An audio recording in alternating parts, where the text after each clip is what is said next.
Ya, nanti kita akan bahas. Nah, kita akan bahas hari ini yang Kejadian 3 ayat 20 dulu. Ini kan bicara relationship ya, hubungan. Jadi saya percaya setiap orang tahu bahwa setiap orang yang percaya kepada Tuhan harus punya hubungan dulu dengan Tuhannya, baru dia bisa menjalin hubungan yang baik dengan sesamanya.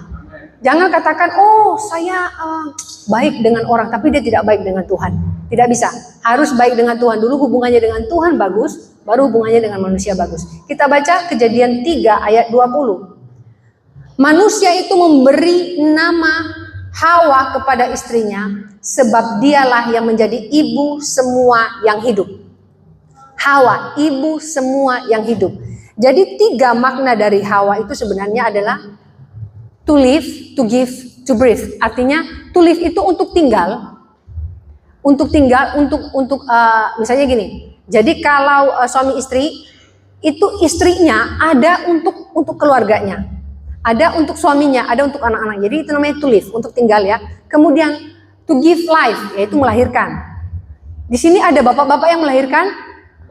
Gak ada toh, yang ada melahirkan masalah, betul. Ada pasti. Banyak kalau itu ya. Kalau bisa jangan sering-sering, nanti istrinya depresi. Nah, yang ketiga adalah to breathe. To breathe itu adalah bernafas. Itu makna dari Hawa. Pasti bernafas dong, namanya manusia bernafas ya. Tidak ada yang mengatakan dia manusia tidak bernafas. Nah, 3 hal ini makna dari nama Hawa itu tadi. Jadi para wanita ingat posisi Anda di tempat ini. Anda sudah menikah atau tidak menikah. Pertama adalah to live. Anda ada di dalam sebuah keluarga. Anda luar biasa. Karena ketika Tuhan katakan Ezer, penolong, itu bukan istilahnya secondary ya, bukan ciptaan kedua. Istilahnya bukan nomor 2. Jadi tidak ada yang istilahnya gini. Oh dia yang paling, tidak. Tetapi ada porsinya wanita sebagai Ezer. Porsi Anda di sini, tadi dikatakan makna dari Hawa adalah untuk tinggal di dalam keluarga Anda. Anda menjadi anak wanita di dalam keluarga, berarti Tuhan sedang memberkati keluarga Anda melalui Anda.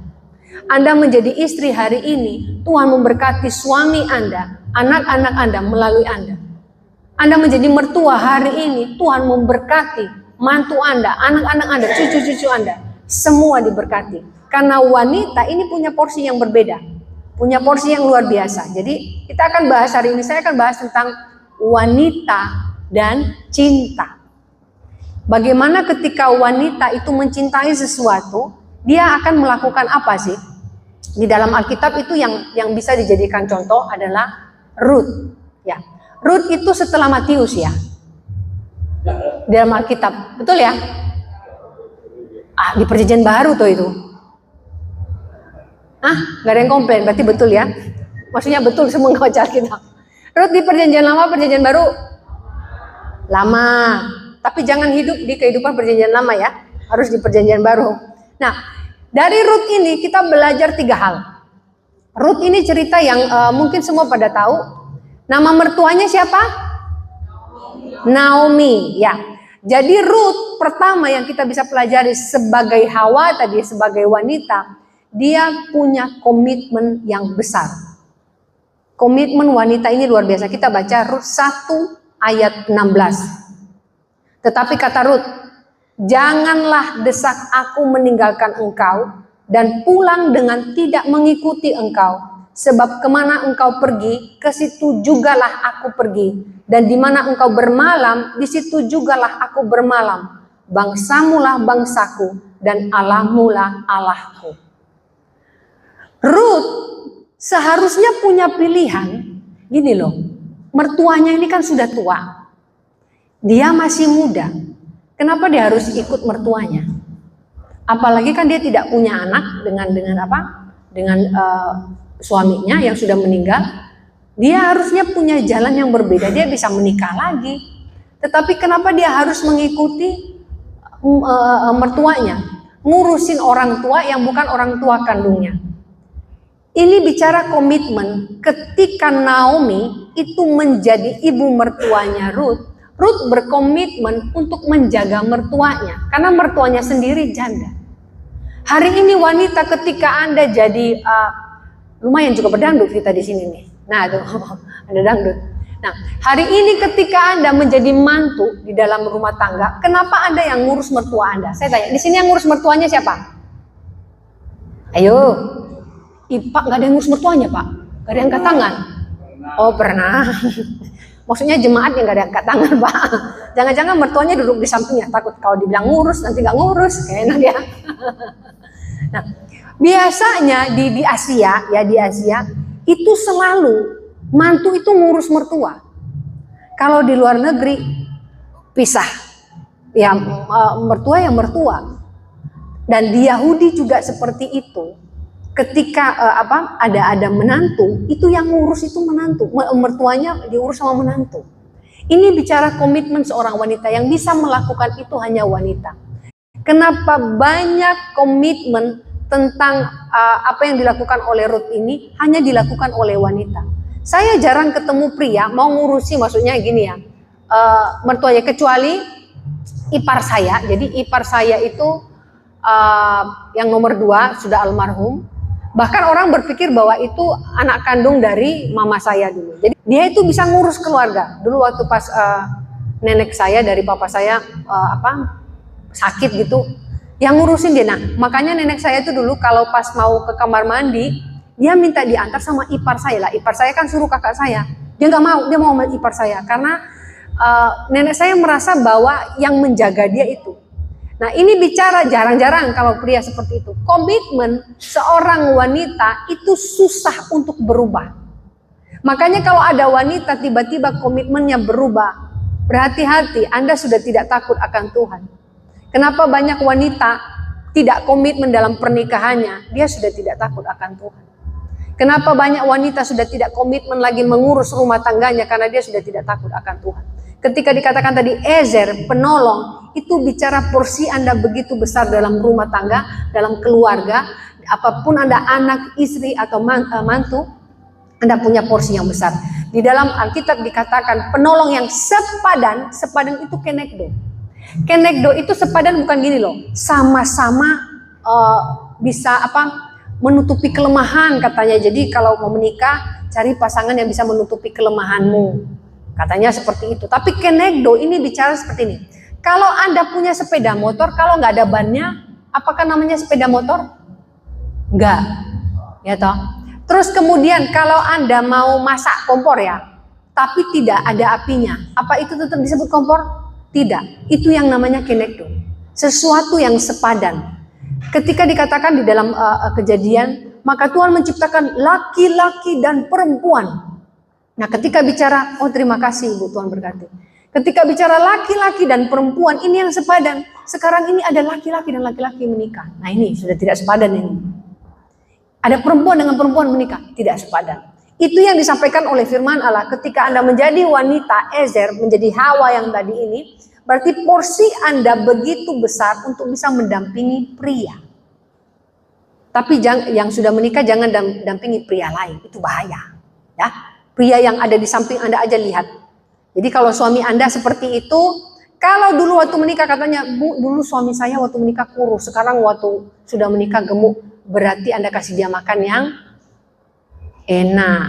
Iya Bu, dulu perutnya kecil, sekarang membuncit. Bersyukur, berarti kan Anda tidak KDRT suami Anda di rumah. Sukses hidupnya. Betul ya Pak ya? Ya. Nah, ini bicara komitmen. Nah, di sini wanita kita kembali lagi seperti apa yang dilakukan oleh Ruth tadi. Komitmen Ruth, yang pertama komitmennya kepada Tuhan, kedua komitmennya kepada keluarga. Yang pertama adalah komitmen kepada Tuhan. Wanita hari ini kenapa Anda mau ke gereja? Apakah supaya Anda masuk surga? Ada satu cerita anak guru sekolah minggu. Jadi guru sekolah minggu bilang gini, apa yang bisa membuat kita masuk surga? Sebutkan. Anak-anak diam, gak ada yang jawab. Apa karena rajin ke gereja? Anak sekolah minggu bilang, tidak. Apa karena baca Alkitab? Anak sekolah minggu bilang, tidak. Aduh kok pendeta, guru sekolah minggu bingung. Apakah karena kita sering memberi? Kata anak sekolah minggu lagi, tidak. Terus guru sekolah minggunya bingung, kok semua yang baik-baik katanya tidak. Jadi menurut kalian, untuk masuk surga, gimana caranya? Ada satu anak berdiri, mati dulu Bu, baru masuk surga. Nah, di sini ada yang mau masuk surga, silakan angkat tangan. Loh, kan jadi wanita yang baik, berkomitmen, pasti masuk surga. Yang masuk surga, mau masuk surga? Ragu-ragu, kalau angkat kok nanti mati, gak enak ya. Tenang, belum waktunya ya, belum waktunya. Jadi komitmen kita kepada Tuhan, ini bicara soal bukan Anda rajin ke gereja, tapi Anda rajin berbuah. Gini, orang yang berbuah hubungannya dengan Tuhan baik, itu apa yang dia lakukan bukan hanya rajin ke gereja, tapi ada buah. Anda juga ke gereja, Anda ngerecokin pendeta sama aja. Di sini ada yang ngerecokin pendetanya, mungkin di sini tidak ada, di gereja lain ada. Kerjanya kritik terus, pendeta itu begini, pendeta ya sudah. Kenapa kerjamu ngerecokin gereja? Coba Anda jadi gembala, tidak mudah jadi gembala, betul ya Pak ya? Tidak mudah jadi gembala. Makanya ada orang yang bilang enak ya jadi pendeta, tinggal ambil uang jemaat. Sudah, hey, urusannya itu sama Tuhan. Mudah ngomong, tapi tidak mudah ketika melakukan. Kalau ada yang mengatakan hal seperti itu, saya katakan Anda bertanggung jawab di hadapan Tuhan. Pendetanya sudah bayar harga, terus Anda cuma bilang, enak makan uang jemaat. Nah ini, bicara komitmen tadi, orang yang datang ke gereja, khususnya wanita yang paling banyak. Di sini yang suka doa malam, yang banyak wanita apa laki-laki? Wanita. Pak, jemaatnya di sini banyak wanita, Pak? Wanita. Nah, wanita semua isinya. Coba kalau nggak ada wanita. Saya pernah ke satu gereja. Satu gereja ini katanya cuma ada wanita tapi sudah tua, umur 70 gitu. 3 atau berapa orang. Semuanya laki-laki. Gerejanya maaf, seperti kos-kosan pria. Mic di mana, kabel di mana, kursi miring-miring, ini nggak ada yang ngurusi ini. Kebetulan pendetanya juga istrinya kan sudah meninggal. Jadi jemaatnya berapa ya? 20 berapa? Yang tua-tua itu 3 orang. Ya kan nggak bisa ngurusi. Jadi saya masuk di gerejanya, waduh, kayak kos-kosan, ada singlet tiba-tiba di atas. Nggak jauh dari loudspeaker itu ada singlet. Terus saya bilang, Pak, ada singlet. Oh iya, saya lupa tadi habis mandi saya taruh singlet di sana, ada singlet. Terus ada itu loh kaos kaki. Kaos kaki udah bolong lagi, udah pada ada di situ. Aduh, kaos kaki. Nah, itu kalau tidak ada wanita semua berantakan. Nah, ini saya katakan, wanita, Anda punya kelebihan. Gereja ini bisa seperti ini, saya percaya ada campur tangan wanita, betul? Amin ya. Kalau tidak ada campur tangan wanita, saya percaya, ini berarti kayak gereja kos-kosan pria, betul? Ada orang berpikir bahwa kami bisa melakukannya. Saya katakan porsi Anda sebagai wanita Anda berbeda. Ini komitmen ya. Dan ketika bicara komitmen kepada keluarga, ini juga yang dilakukan sebagai wanita. Ketika Anda menjadi wanita di rumah, kenapa saya tidak tahu ya, rata-rata orang tua di Asia itu mereka selalu berharap punya anak perempuan. Kalau sudah punya anak laki-laki pasti kepengen punya anak perempuan. Dan selalu bilang seperti ini, karena ketika kita tua nanti yang jaga kita anak perempuan. Selalu begitu. Selalu begitu. Terus kalau kepengen punya anak laki-laki untuk meneruskan marga katanya. Kalau orang Batak katanya meneruskan marga. Jadi kalau anaknya dari 1 sampai kayak papa saya anaknya sampai 7, 5, ya 7, karena 2 meninggal. Kan cewek semua. Katanya coba lagi sampai ketemu cowok, nggak ketemu sampai ketemu saya. Aduh, cewek lagi. Tapi anak yang harusnya koko saya itu anak ke-8 ya, itu baru laki. Tapi papa saya merasa kok cuma 1, coba lagi, cewek lagi. Itu kakak di atas saya, coba lagi, cewek lagi. Terus mama saya bilang, sudah, jackpotnya sudah habis, sudah nggak ada jackpot lagi. Kok cewek lagi. Karena Tuhan tahu, terakhir sebelum papa saya meninggal tahun lalu, dia mengatakan, ternyata kebahagiaan terbesar dalam hidupnya ketika dia punya 6 anak perempuan. Itu anak perempuannya gantian telepon, gantian gantian ngurusin papa. Jadi dia merasa bahwa ini sukacita terbesar dalam hidupnya ketika dia punya anak perempuan. Jadi saya katakan Anda sebagai wanita di tempat ini, Anda orang-orang hebat di dalam keluarga. Karena demikian porsi Anda di dalam keluarga Tuhan berikan sebagai ezer. Sekali lagi saya memakai kata ezer ini bukan untuk pasangan hidup ya. Di dalam Alkitab memang dikatakan pasangan hidup, tapi sekali lagi saya keluar dari makna itu. Saya akan katakan bahwa Anda juga sebagai ezer di dalam keluarga, orang tua Anda, keluarga Anda, siapapun itu, porsi Anda begitu besar. Komitmen ini bagi Tuhan dan bagi keluarga. Tapi jangan berkomitmen untuk bergosip. Ada loh komitmennya tiap minggu bergosip. Pokoknya ke gereja mau lihat itu yang ganggu suami orang kemarin datang gak sih? Terus kalau sudah ada diceritakan. Itu cerita ya, yang dari satu orang ceritanya A. Kedua jadi AB. Tiga jadi, pokoknya ceritanya panjang. Saya mengalami itu di satu gereja. Saya sampai jujur, saya tidak tahu. Saya tidak mau mengatakan saya berdosa di hadapan Tuhan, tapi saya tidak akan mau ke tempat itu lagi. Saya datang ke sana, bahkan hamba Tuhannya pun bergosip. Jadi jemaatnya semua kerjanya bergosip. Jadi saya dengar apa, dari sini apa, saya bilang kenapa ini? Saya orang baru, saya tidak tahu, saya diundang di sana, baru 2 kali diundang aja, gosipnya di mana-mana. Jangan berkomitmen seperti itu, dan gereja itu memang banyak wanitanya, prianya sedikit. Nah, jadilah gereja yang bertumbuh karena ada di dalam wanita-wanita hebat yang berkomitmen saling memberkati satu sama lain. Amin. Kalau Anda merasa tidak suka dengan yang lain, langsung ngomong atau lewat hamba Tuhan, lewat pendetanya, lewat gembalanya. Sampaikan, oh saya nggak senang dengan begini. Jadi jangan disimpan jadi gosip. Ini komitmen Anda yang pertama sebagai wanita. Ini yang dilakukan oleh Ruth. Ketika Anda menjalin hubungan yang baik dengan Tuhan, Anda bisa menjalin hubungan yang baik dengan sesama. Ini komitmen. Dengan orang-orang di dalam gereja khususnya. Dan ketika Anda keluar dari gereja ini, Anda membawa buah yang hebat. Amin. Yang kedua, kehebatan wanita. Wanita ini terkenal yang pertama dari komitmen. Yang kedua adalah setia, loyalty. Wanita ini paling setia. Ketika disurvei, yang banyak menikah berkali-kali itu pria atau wanita? Pria. Jadi jumlah wanita di dunia ini terakhir kapan itu? Pokoknya 70%. Prianya cuma 30. Lah, kok jatah wanitanya kok lebih banyak gitu loh. Maksudnya berarti ada yang bilang seperti ini, berarti satu orang pria dapat 3 wanita. Kok enak? Tetapi memang ketika survei mengatakan bahwa ketika pasangannya meninggal dunia, pria akan menikah lagi kembali.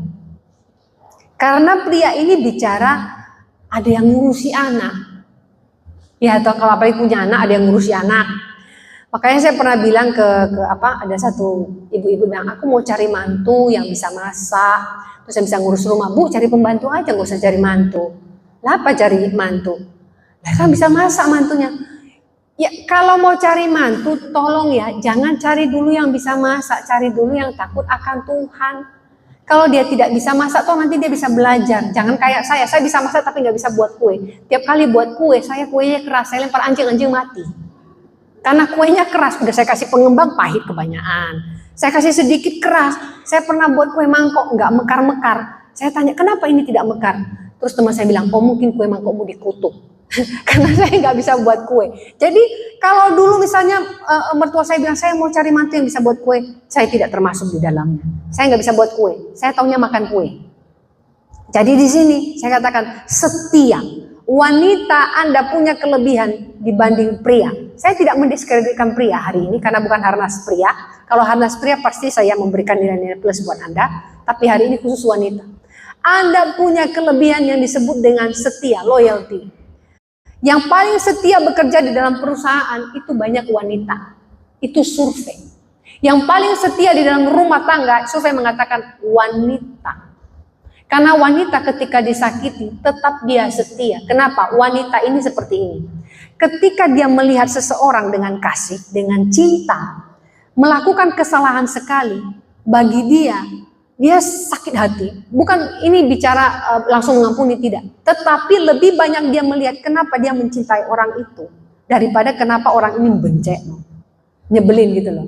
Jadi wanita lebih melihat banyak sisi positifnya. Ini wanita yang takut akan Tuhan. Ini bicara setia tadi itu. Ketika beberapa wanita di dalam perusahaan, mereka dicaci maki oleh bosnya. Mereka paling betah bekerja setidaknya bertahun-tahun. Kalau pria hari ini caci maki, besok udah gak datang ke kantor. Bagi dia enak aja cari kerja tempat lain. Karena wanita ini komitmen, kesetiaannya itu besar. Selain itu pertimbangannya itu sangat banyak. Gini loh, ketika wanita tersakiti, misalnya oleh suaminya, lalu dia mengatakan cerai, dia mikirnya panjang. Pertama, ketika menikah waktu itu dia putuskan untuk tidak bekerja. Kemudian dia punya anak, dia pikirkan banyak. Oleh sebab itu dia memilih untuk setia. Ini yang dilakukan oleh Abigail, istri dari Nabal. Tahu Nabal ya? Nabal itu orang yang kasar, kata firman Allah. Orang yang kasar kepada istrinya, mungkin secara verbal, mungkin juga secara fisik. Akhirnya kan dia mati di tangan Tuhan. Oleh sebab itu, para pria di tempat ini, jangan kasar pada istri Anda, hati-hati. Nanti mati di tangan Tuhan. Jangan kasar kepada istri. Urusan Anda bukan dengan istri Anda nanti, tapi dengan Tuhan. Tapi ini yang saya katakan, sampai Abigail itu datang kepada Daud supaya suaminya ini tidak dibunuh. Padahal harusnya Abigail bilang, puji Tuhan ada yang bunuh juga dia lama-lama. Padahal udah berapa kali tak kasih racun sianida tidak mati-mati. Misalnya begitu loh ya. Tapi ketika Daud bilang, ini kayaknya harus diinin karena apa yang dilakukan oleh Nabal pada saat itu sangat menyebalkan. Tapi Abigail bertahan, ini bicara setia. Hari ini kenapa banyak wanita setia ke gereja? Meskipun doa belum dijawab oleh Tuhan, masih tetap datang. Karena apa yang dipedulikan oleh wanita adalah hubungannya dengan Tuhan dulu, jawabannya nanti. Karena dia percaya Tuhan pasti menjawab. Itu kelebihan Anda sebagai wanita. Kenapa wanita duduk doa, nangis, kemudian besok tidak dijawab, duduk doa, nangis lagi. Besok tidak dijawab, duduk doa, nangis lagi. Karena ini bicara setia berkomunikasi kepada Tuhan Allah. Kalau pria, mungkin doanya jarang-jarang. Karena bagi dia kalau doanya hari ini, aduh dijawab gak sih? Tapi ini survei, ketika Anda masuk di dalam psikologi, pelajaran psikologi, apa perbedaan wanita dan pria? Secara emosional berbeda. Itu perbedaan terbesar. Emosional itu seperti ini. Jadi wanita itu ketika dia merasa dia sangat dekat dengan Tuhan atau dengan seseorang, dia akan menjalin hubungan yang sangat dalam. Oleh sebab itu ketika terjadi juga kerusakan dalam hubungan, yang paling tersakiti sebenarnya wanita. Makanya wanita ini paling susah move on. Yang jomblo-jomblo di sini yang sudah putus, move on ya. Bukan cuma dia pria di dunia ini, banyak pria-pria lain. Cia. Berarti itu rencana Tuhan tidak memberikan pria itu kepadamu. Jangan ngotot. Harus berani move on. Ada seorang wanita dia bilang gini, Bu, saya sudah ditinggal suami sekian lama, tapi saya tidak tahu saya ini dicerai atau tidak.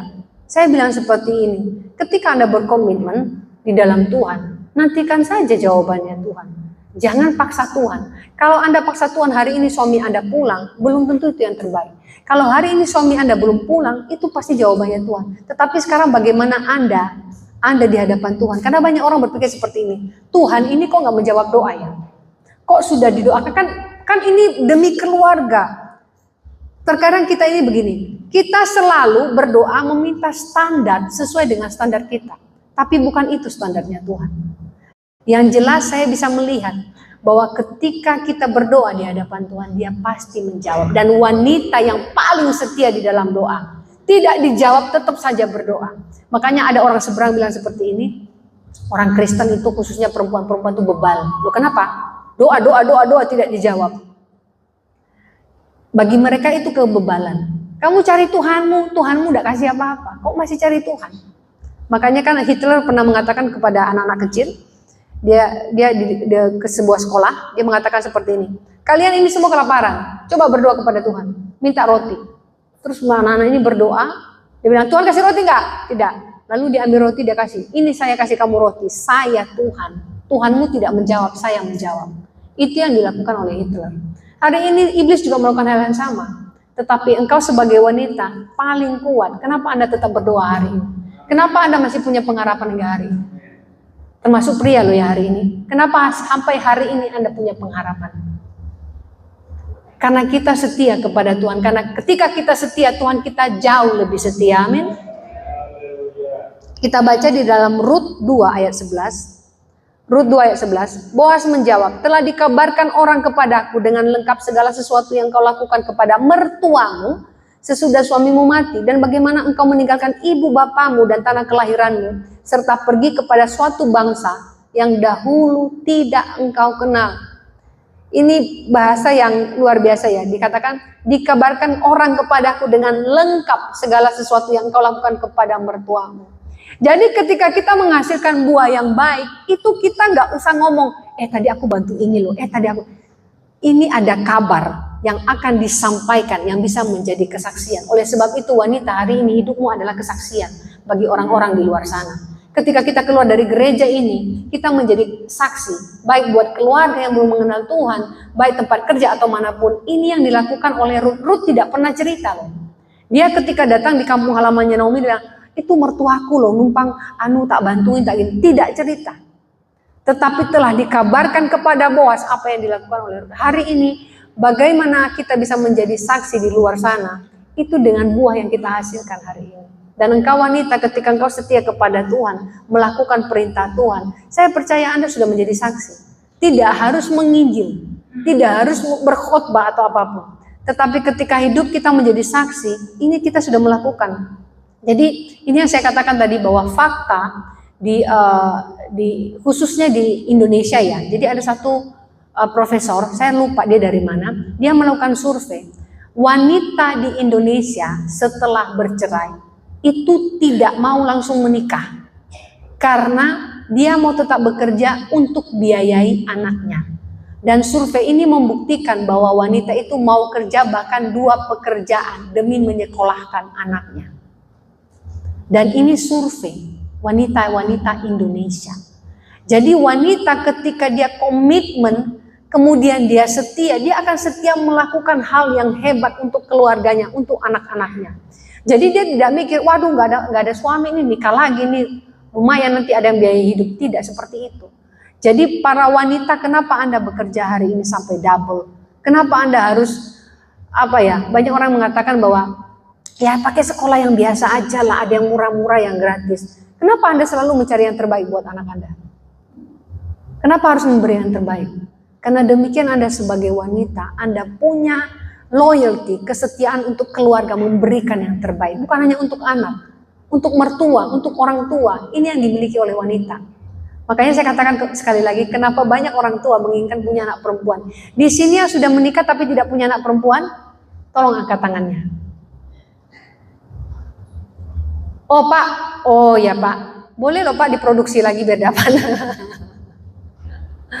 Ya, ini saya katakan bahwa memang wanita, Anda punya kelebihan yang dikatakan tadi sebagai ezer, penolong. Itu penolong, ini kata yang sangat besar. Makanya tadi makna dari kata Hawa adalah to live, to give life, to breathe. Karena memang apa yang Tuhan berikan dalam hidup kita sebagai wanita, kita tinggal di dalam keluarga untuk melakukan sesuatu yang besar untuk memberikan hidup. Memberikan hidup bukan hanya melahirkan loh ya, memberikan sesuatu yang terbaik untuk keluarga Anda. Hari ini ketika Anda bicara tentang relationship, harnas wanita, ingat bahwa Anda adalah pribadi yang istimewa di mata Tuhan. Kalau hingga hari ini ada yang belum menikah dan Anda dikatakan jomblo, bukan karena Anda jelek, saya katakan. Tapi kan Tuhan punya rencana yang besar dalam hidup Anda. Karena Anda akan menjadi berkat dengan cara yang berbeda. Saya katakan, pernikahan tidak akan membuat Anda langsung berbahagia. Pernikahan bukan ada orang mengatakan pernikahan adalah goal terakhir dari hidup seorang wanita ketika menikah bahagia. Bukan itu. Belum tentu itu panggilan Anda untuk menjadi seorang istri, belum tentu itu panggilan Anda untuk menjadi seorang ibu. Jadi kalau hari ini ada orang yang tidak diberikan anak, bukan karena Tuhan tidak kasih, bukan panggilan Anda mungkin menjadi seorang ibu. Ada yang mengatakan, tapi saya suka anak-anak. Saya juga suka anak-anak, tapi Tuhan cuma kasih 1. Setelah sekian lama saya baru paham. Kalau dulu Tuhan kasih saya anak 7, tiap kali pelayanan saya bawa 7, saya bawa truk. Dulu awal-awal bawa anak saya, bawa susu, bawa tas, bawa ini kayak pindah rumah. Nah, coba kalau anak saya 7, saya tidak akan bisa pelayanan. Makanya saya bilang, satu saja yang ngurusnya repot kok, gitu. Nah, jadi jangan pernah berpikir bahwa Tuhan itu salah. Tuhan punya rencana yang indah buat Anda. Anda belum menikah hingga hari ini, Tuhan punya rencana. Sabar. Jodoh itu katanya sudah ada di depan pintu. Jadi ada cerita bilang gini. Dia bilang, saya sudah umur 35 belum menikah. Terus saya ngomong, tenang, berdoa, nanti saya doakan. Jodoh itu sudah ada di depan pintu. Tahu dia jawab apa? Tapi Bu yang sering datang di depan pintu yang ngomong, paket. Masa itu jodoh saya Bu? Siapa tahu, saya nggak tahu. Maksud saya kan saya mau pakai bahasa bahwa di depan pintu itu jodoh itu nggak jauh. Iya Bu, tiap hari paket itu yang depan pintu. Ya semoga yang ngantar paket yang punya paketnya itu yang mungkin jadi jodohnya saya nggak tahu. Tetapi jangan pernah khawatir, ketika Anda sudah setia kepada Tuhan, Tuhan jauh lebih setia daripada Anda. Yang ketiga, kita akan membahas tentang berkorban. Nah, ini berkorban tadi. Itu yang tadi saya katakan bahwa wanita itu mau kerja banyak hal hanya untuk berkorban demi orang-orang terdekatnya. Saya sebelum sebelum pelayanan di Surabaya, saya kan pelayanan di satu tempat di Sumatera Barat. Saya itu kan sambil kuliah. Kemudian saya juga harus bekerja karena pada saat itu perintisan di sana tidak ada duitnya ya. Jadi hanya dikasih berapa? 200.000 kalau nggak salah untuk hamba-hamba Tuhannya, dan itu tidak cukup untuk membayar listrik dan segala macam. Jadi saya harus bekerja. Saya kerja 2. Pagi saya kuliah, kemudian ada yang kuliah sore juga. Jadi saya kerja itu dulu ada namanya Silk Air ya. Jadi saya di ticketing internasional, saya ambil pagi, sorenya saya ngajar musik. Jadi ada hamba Tuhan 3 waktu itu. Mereka dapat santunan dari gereja itu cuma 200.000, tapi biaya berempat gini, kan harus beli beras, harus bayar listrik, dan beberapa hal ketika mengajar sekolah minggu kan kita kadang butuh beberapa hal ya. Kita nggak bisa minta dari gereja karena waktu itu juga persembahannya sedikit sekali gitu ya. Jadi saya harus berkorban untuk itu. Nah kemudian setelah itu saya pindah di Surabaya. Saya itu kepengen punya rumah. Tetapi di saat pengen punya rumah, saya juga pengen papa saya senang. Papa saya masih kerja loh ya. Tapi saya berpikir bahwa saya mau buat papa saya senang Saya bekerja, saya kirim duit ke papa saya. Papa saya bilang, ngapain kirim duit, papa juga kerja. Tapi waktu itu saya mau melakukan sesuatu, ini saya tidak bercerita bahwa saya hebat ya.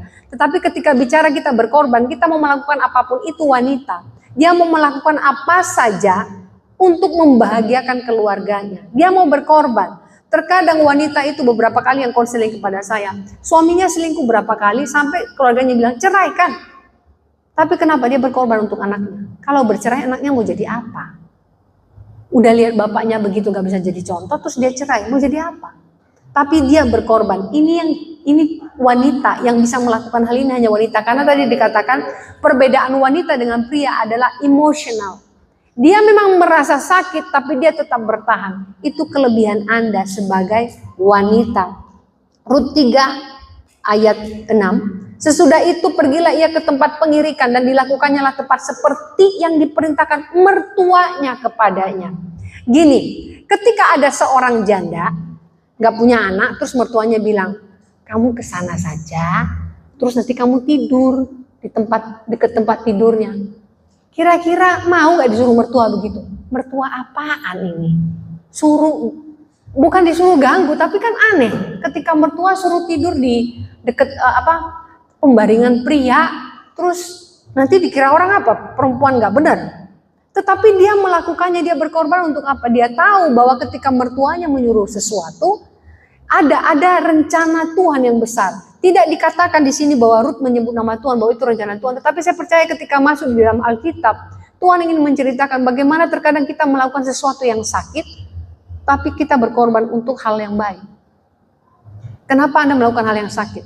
Kenapa Anda melakukan terkadang hal yang membuat Anda malu? Banyak orang gini, saya terpaksa jualan roti di mana-mana. Kapan lalu waktu pas pandemi dia jualan masker yang dari kain, itu kan susah cari masker waktu itu.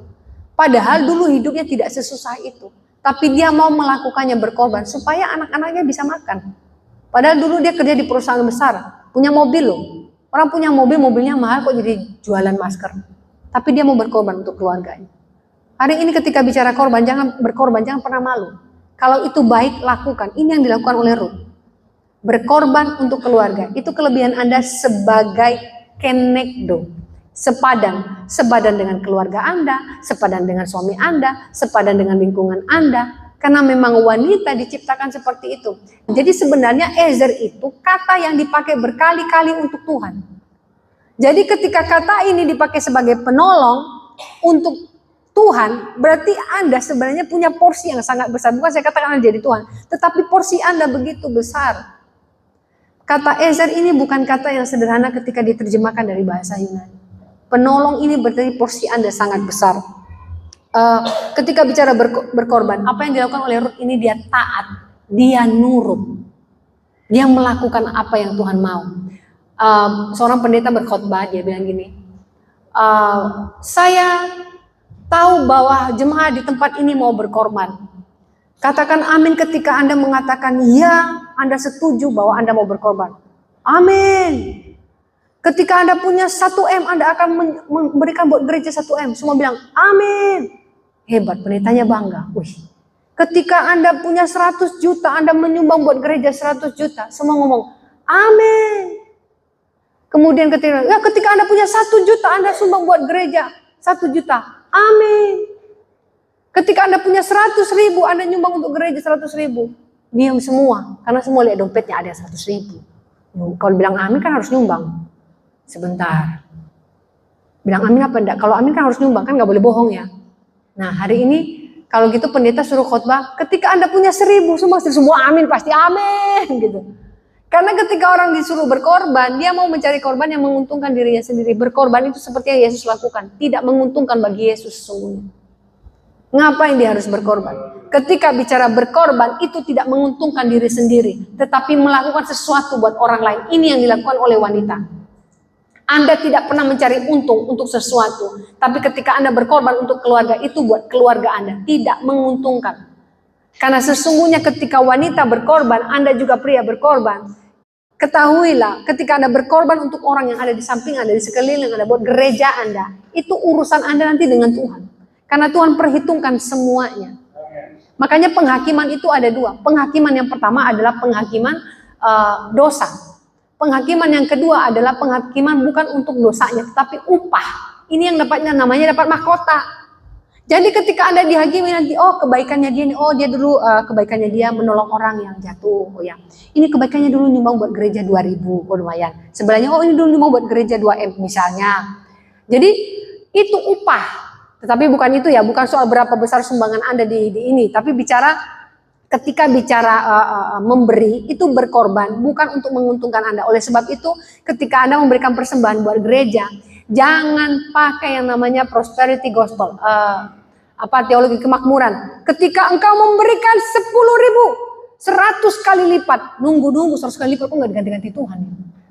Itu nggak ada. Jangan pernah berharap ketika Anda memberikan persembahan, besok Tuhan gantikan 10 kali lipat, 20 kali lipat. Ketika Anda memberi persepuluhan, terus Anda berharap pasti digantikan Tuhan. Bukan itu konsepnya. Ketika Anda memberi, itu komitmen.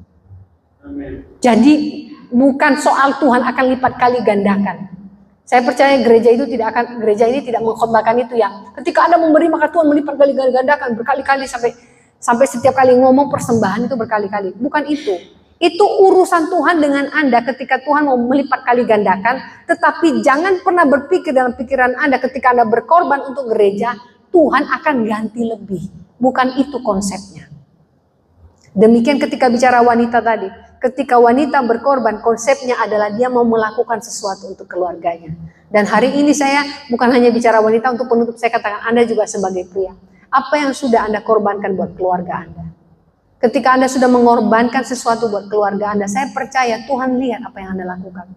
Kalau kita belajar dari Ruth tadi, dia mengorbankan, seharusnya dia bisa menikah lagi di tempat asalnya. Tetapi dia mengikuti mertuanya. Ketika dia mengikuti mertuanya, itu dikatakan tadi orang asing, dia tidak tahu itu orang-orang mana. Tapi dia mengikuti. Dan ketika mertuanya bilang, nanti kamu ke sana tidur di depan tempat tidurnya Boas. Waduh, ini mertua suruh apa? Tapi dia melakukannya, dia taat. Hari ini Tuhan suruh apa kepada Anda? Lakukan. Karena ketika kita lakukan, saya percaya rencana Tuhan besar. Oleh sebab itu Ruth termasuk dalam Alkitab. Apa yang Tuhan rencanakan dalam kehidupan Ruth jadi luar biasa. Hari ini Anda wanita, apa yang menjadi beban hidup Anda? Saya katakan, sampaikan kepada Tuhan, saya percaya Tuhan punya jawaban. Selama Anda to live, to give life ya, to breathe, Anda tinggal dalam keluarga Anda memberikan kehidupan buat orang-orang di sekitar Anda, dan Anda tetap bersemangat ya, tetap hidup untuk melakukan memuliakan nama Tuhan. Saya percaya Anda menjadi berkat. Anda menjadi berkat di dalam keluarga Anda menjadi berkat dalam lingkungan Anda, dalam pekerjaan Anda. Dan hari ini saya percaya ketika Anda bersungguh-sungguh di hadapan Tuhan, Anda menjadi wanita yang diberkati oleh Tuhan. Saya beritahu, satu ciri khas wanita yang diberkati oleh Tuhan. Wanita yang diberkati oleh Tuhan selain dia berbuah adalah apa yang keluar dari mulutnya selalu mengucapkan syukur. Sakit dia mengucap syukur, makan dia mengucap syukur, tersakiti dia mengucap syukur, belanja kurang dia mengucap syukur, gak lempar baskom. Ya. Ada wanita belanja kurang lempar baskom, besok suaminya tidur di luar. Tidur luar kamu, belanja kurang, gak ada. Jadi ciri khas wanita yang diberkati Tuhan, yang benar-benar diberkati Tuhan adalah yang tahu bersyukur. Ketika dia bangun, dia tahu rumahnya berantakan, dia tahu keluarganya berantakan, dia tetap bersyukur. Amin. Para wanita tolong angkat tangannya. Anda bersyukur menjadi wanita hari ini? Ya, puji nama Tuhan. Karena banyak wanita di luar sana mengganti gendernya karena tidak mau jadi wanita. Bersyukur jadi wanita hari ini. Karena ketika Tuhan katakan Anda menjadi Ezer dan Kenegdo dalam firman Allah, berarti Anda menjadi penolong. Kata Ezer dipakai berkali-kali untuk menyebutkan Tuhan, dan Kenegdo bicara sepadan. Sepadan ini bukan bicara cocok, tetapi Anda memang yang bisa menutupi kelemahan banyak orang, kelemahan suami Anda, kelemahan keluarga Anda, karena Anda yang menyeimbanginya. Oleh sebab itu jangan jadi wanita yang menyebarkan aib tentang gerejanya sendiri, gosip tentang gerejanya sendiri, gosip tentang suaminya sendiri, bahkan tentang keluarganya sendiri. Karena wanita, komunikasi Anda sangat dapat mengubah keadaan. Anda bisa mengubahnya lebih buruk atau Anda mengubahnya lebih baik. Jadi berkomunikasilah dengan menyampaikan hal-hal yang baik. Mari kita berdoa.